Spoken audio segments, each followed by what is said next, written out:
What's going on, everybody? Welcome back to War 3 of Season 26. I'm fighting for the Alliance SAS, and for this war we're matched up against Apoco. Apoco, whatever. We're fighting in Tier 1, and we know that this alliance that we're facing, they're Perennial Masters Alliance, so going to be a pretty good challenge. We've had a pretty good start to the season, hope to keep the train rolling.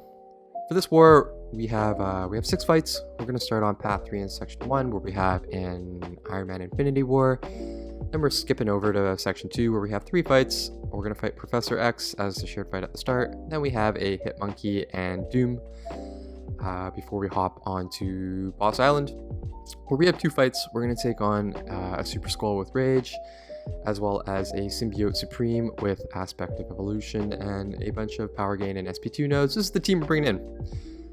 Bringing in rank 3, Archangel. He's at Sig level 20. What a beast. He's taken on 3 fights. Human Torch is coming along. He's at rank 3, Sig level 20 as well. He's taken on the other half. He's taken on 3 fights as well. Then we're bringing on Magneto, House of X. He's just there to provide that super juicy pre-fight, as well as bump up Archangel's ability accuracy. That's a nice little bonus too.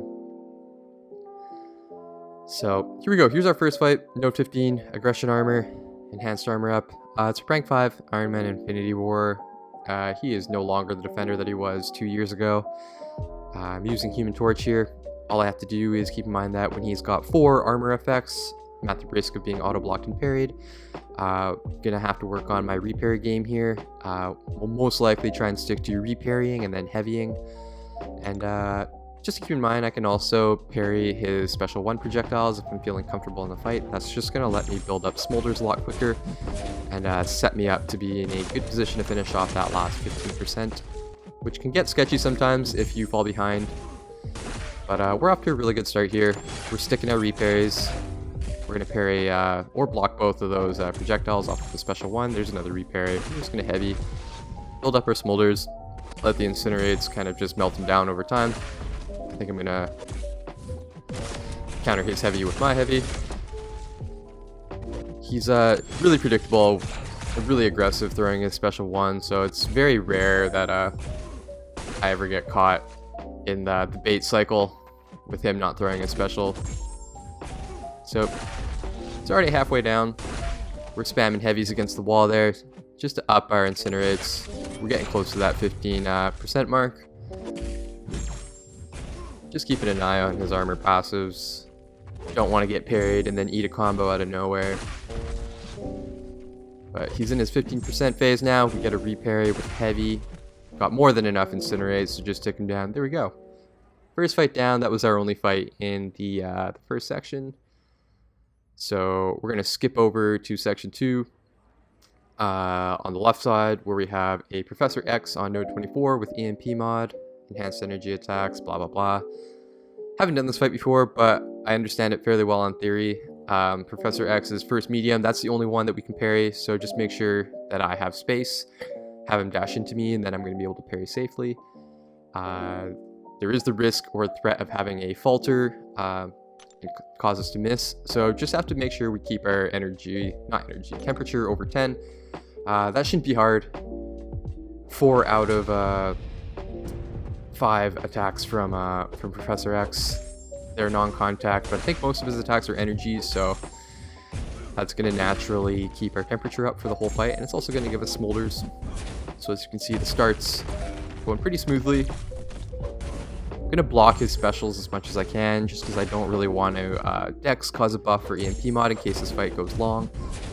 There is the risk of him being at 100 channeling charges, and whenever he activates a special, he's going to activate Mind Control, which means his special is going to be unblockable, but thankfully that doesn't matter. 25 hits, 30 seconds in, he's down, he melted. So that went fairly smooth.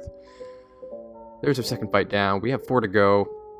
We're going to continue on to Path 1 here in Section 2, where we have a rank 3 HitMonkey on Vigor and Indomitable. Not too much to worry about here. It's going to be a little bit funky rhythm-wise, just because there is the chance of him shrugging off our bleeds and our poisons. The more bleeds that we have on him, we're able to stick on him, obviously the less he's going to shrug, so it's just a case of being patient. We're going to use the guidance boost from Magneto just to prevent him from shrugging off our parries. So there really isn't much to worry about. Just got to keep an eye on his phases. If he's in a certain phase, that SP1 can be unblockable. So we're pretty comfortable dexing it. The only way that we can mess this one up is if we lose our focus or stop paying attention to his phases and the timers. So you can see he shrugged a few of our bleeds off, but we're actually we were able to stick a neurotoxin, and now this fight is just snowballing in the right direction. He throws a special one and drops dead. So we're halfway through. There's 3 fights down. We've got 3 more left. We have a Dr. Doom here. Felt a little bit of pressure here. I know this is the hard counter to the fight. Obviously, it's a rank 3 Dr. Doom with buffet. We're going to use Flame On here. I don't want to mess this fight up, lose my pre-fight, and have to go in with a less than ideal matchup.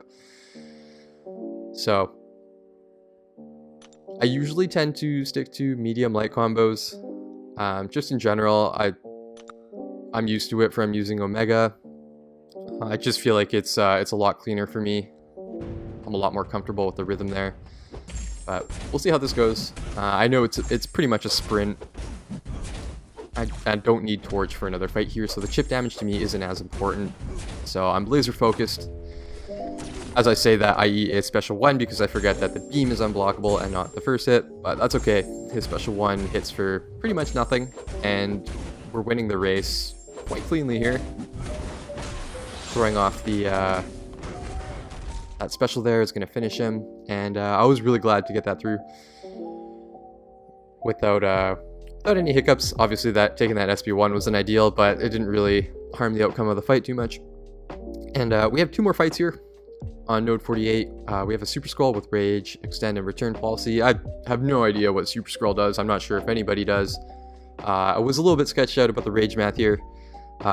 Just did the calculations. The Rage threshold was 5,849. Talking with my alliance for a little bit. I'm wondering what I should do boost-wise. Turns out Archangel really doesn't hit hard at all. For some reason, I thought Archangel hit like 8k crits and 9k crits, and you're gonna see that that's just not the case at all. So did a few duels, screenshotted the crits just to make sure, and turns out it's definitely overthinking. Just keep an eye for that yellow number. So you got a heavy crit for 1,319 there, and I am boosted a decent amount because I have 2 fights left, including this one. But you can see he's starting to melt. We've got our neurotoxins stacked up. His special 1 is really easy to evade. It's just a giant rock floating at you. And we haven't activated Rage. So far, we haven't seen anything that's a threat here. I think our neurotoxins failed his falter debuff mechanics, so we don't even have to worry about missing. That was the one threat I was worried about. One more heavy should seal him off here. Boom, there we go. Archangel's just a beast. We have one more fight here. Symbiote Supreme on node 54. Just a bunch of power gain. Really annoying power gain mechanics. We usually see a Freaky Mystic here. So Symbiote Supreme is a really common placement. Usually seen Magic or Torch. I haven't really seen Archangel do this. So I was definitely worried, one, because I didn't really have a good picture in my mind of how the fight was going to go. So I knew this was going to be a parry heavy and pretty much a sprint. I'm boosted up to the max here. I do not want to die. I'm full clenched. I'm just going to show you that I am full Rainbow Skittles boosted because I have no idea how this matchup is going to go, and I wanted to do everything in my power to give me as big of a safety net as possible. There's a good start. We get a bunch of bleeds off our first heavy. I do have a Mr. Fantastic pre-fight. Thanks to Blazing Inferno and my VG, he was able to hook me up, and I think it makes a pretty decent difference because we have that Petrify up the whole fight, and he just got over to 1 bar of power through 1 special, and that fight was over. So that went a lot smoother than I initially expected, but hey, it's always good to err on the safe side. And that's the end of my war. 6 fights, Archangel's a tank, just an absolute beast. I'm getting hard carried by him. And Torch came through fairly well, so really glad I was able to get through those 6 fights. As of right now, I'm making this late in the night on day 1. We are 6-6. It's looking fairly even. So if we tie, we tie. I really hate the tie scoring, but it is what it is. It's all good. I'll update in the description. But thanks for stopping by. We'll catch you at War 4.